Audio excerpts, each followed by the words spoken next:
Assalamualaikum warahmatullahi wabarakatuh. Selamat pagi siswa-siswi kelas 10 SMA Negeri 1 Salatiga.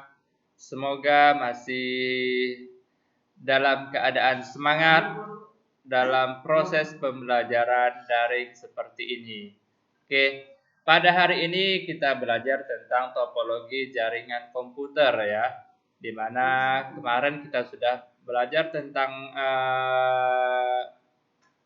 jaringan komputer, kabel yang digunakan pada jaringan komputer dan hari ini kita belajar tentang topologi jaringan komputer. Oke, apa sih itu topologi jaringan? Oke, kita bahas sekarang. Topologi jaringan komputer adalah suatu cara atau konsep untuk menghubungkan beberapa atau banyak komputer sekaligus menjadi suatu jaringan yang saling terkoneksi. Jadi, seulang kembali, topologi jaringan komputer adalah suatu cara atau konsep ya untuk menghubungkan beberapa atau banyak komputer sekaligus menjadi suatu jaringan yang saling terkoneksi. Jadi, jaringan komputer itu, seulang kembali ya, jaringan komputer itu adalah kumpulan beberapa komputer yang saling terkoneksi ya. Jadi topologi itu ibaratnya kita merancang sebuah bentuk ya untuk menghubungkan beberapa komputer menjadi satu jaringan yang saling terkoneksi seperti itu. Setiap topologi jaringan akan berbeda dari segi kecepatan pengiriman datanya, biaya pembuatan, serta kemudahan dalam proses maintenance-nya ya atau perawatannya. Setiap topologi jaringan komputer memiliki kelebihan serta kekurangan. Oke, untuk kelebihan dan kekurangan kita bahas satu persatu. Yang pertama ada topologi ring ya, topologi ring. Sesuai dengan namanya, topologi ring itu melingkar ya. Dapat kita lihat gambarnya di samping ya. Pada topologi ring, setiap komputer dihubungkan dengan komputer lain dan seterusnya, sampai kembali lagi ke komputer pertama dan membentuk lingkaran sehingga disebut dengan ring ya. Topologi ini berkomunikasi dengan menggunakan data token untuk mengontrol hak akses komputer untuk menerima data. Misalnya komputer 1 akan mengirim file ke komputer 4, maka data akan melewati komputer 2 dan 3 sampai diterima oleh komputer 4. Jadi sebuah komputer akan melanjutkan pengiriman data jika dituju bukan IP address-nya ya. Itulah topologi ring. Oke, mempunyai karakter sebagai berikut. Lingkaran tertutup yang berisi node-node. Node itu komputer ya. Yang kedua, sederhana dalam layout ya. Dan yang ketiga, sinyal mengalir dalam satu arah hingga dapat menghindari terjadinya collision. Dua paket data bercampur atau tabrakan ya, itu collision. Dan yang keempat, masalah yang sering terjadi sama dengan topologi bus. Dan yang terakhir, biasanya topologi ring tidak dibuat secara fisik, melainkan direalisasikan dengan sebuah konsentrator dan kelihatan seperti topologi star. Oke, kelebihan topologi jaringan ring. Yang pertama, dapat menghindari tabrakan file data yang dikirim karena data yang dikirim mengalir dalam satu arah, sehingga untuk data yang dikirim pada selanjutnya akan dikerjakan setelah pengiriman pertama selesai. Yang kedua, untuk membangun jaringan dengan topologi ini lebih murah bila dibanding dengan topologi star.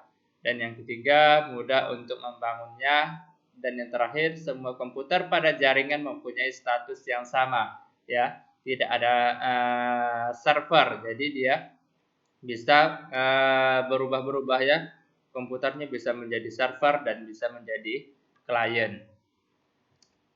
Oke, kelemahan topologi jaringan ring. Yang pertama, apabila terjadi putus ya, kabel yang putus, semua komputer tidak dapat digunakan. Dan yang kedua, sulit untuk mengembangkan jaringan ke arah yang lebih luas. Itulah topologi ring. Yang kedua, ada topologi bus. Topologi bus tersusun rapi seperti antrian dan menggunakan hanya satu kabel, ya, kabel koaksial ya, dan setiap komputer terhubung ke kabel menggunakan konektor BNC dan kedua ujung kabel apa nih? Ujung kabel harus diakhiri oleh terminator ya. Jadi setiap kabel itu ada terminator di ujungnya, terminator mulai dan terminator selesai ya. Topologi bus memiliki karakter sebagai berikut. Yang pertama merupakan satu kabel yang kedua ujungnya ditutup, di mana sepanjang kabel tersebut terdapat node-node atau komputer-komputer ya. Dan yang kedua, umum digunakan karena sederhana dalam instalasi. Dan yang ketiga, sinyal melewati kabel dalam dua arah dan mungkin terjadi collision. Dan yang keempat, masalah terbesarnya pada saat kabel putus. Jika salah satu segmen kabel putus, seluruh jaringan akan terhenti ya, karena dia menggunakan hanya satu kabel koaksial ya. Oke, kelebihan topologi jaringan bus antara lain harga lebih murah bila dibanding dengan topologi star karena harga kabel yang digunakan lebih murah. Yang kedua, pada jaringan dengan topologi ini tidak dibutuhkan konsentrator. Oke, kelemahannya yang pertama sering terjadi tabrakan file data yang dikirim.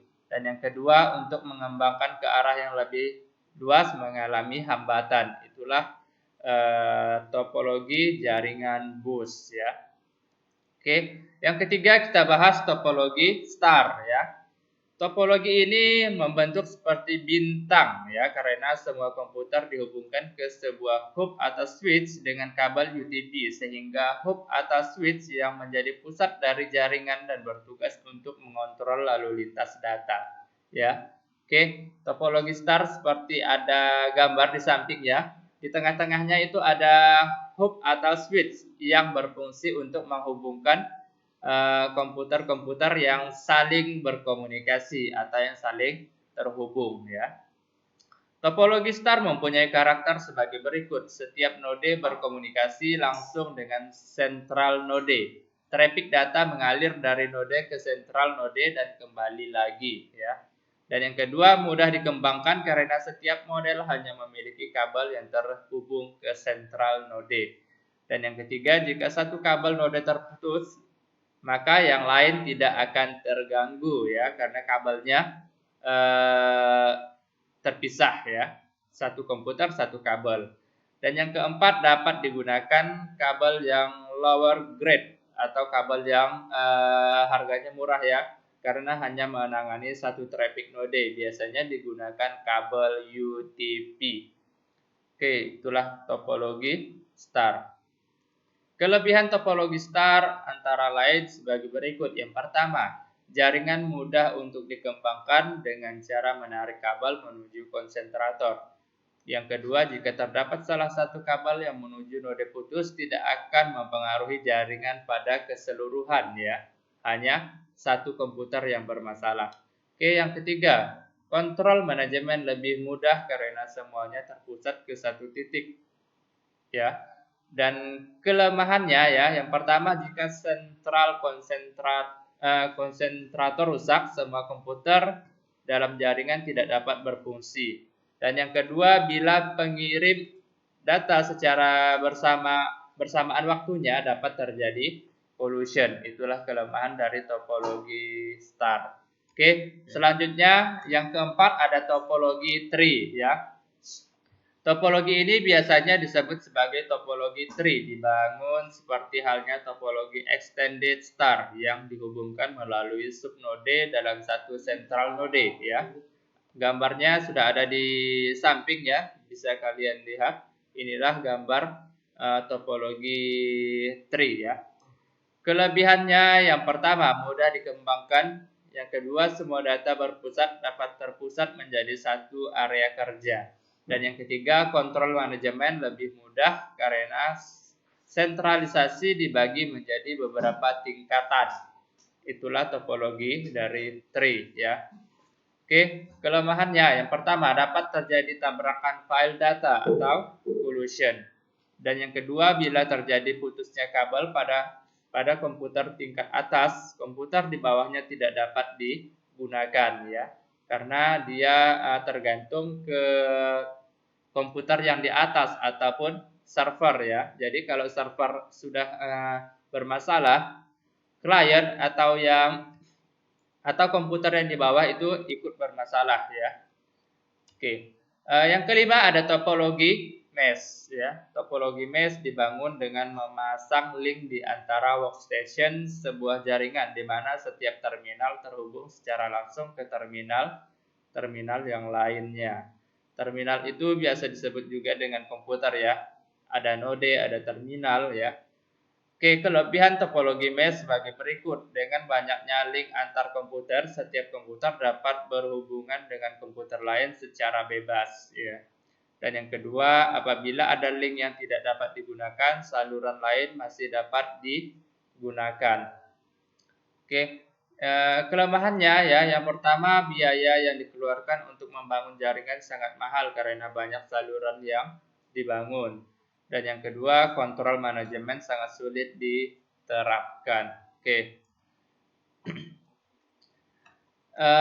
Materi kita sudah selesai ya. Saya rasa materi tentang topologi jaringan komputer ini sudah jelas ya. Tinggal kalian ulang kembali video ini agar lebih mengetahui dan lebih memahami lagi. Oke, jika masih ada yang kurang jelas, silahkan kalian tanyakan di grup kelas kalian ya. Saya siap untuk menjawab pertanyaan siswa-siswi sekalian. Oke, karena materi kita sudah selesai, saya akhiri. Assalamualaikum warahmatullahi wabarakatuh. Selamat pagi siswa-siswi kelas 10.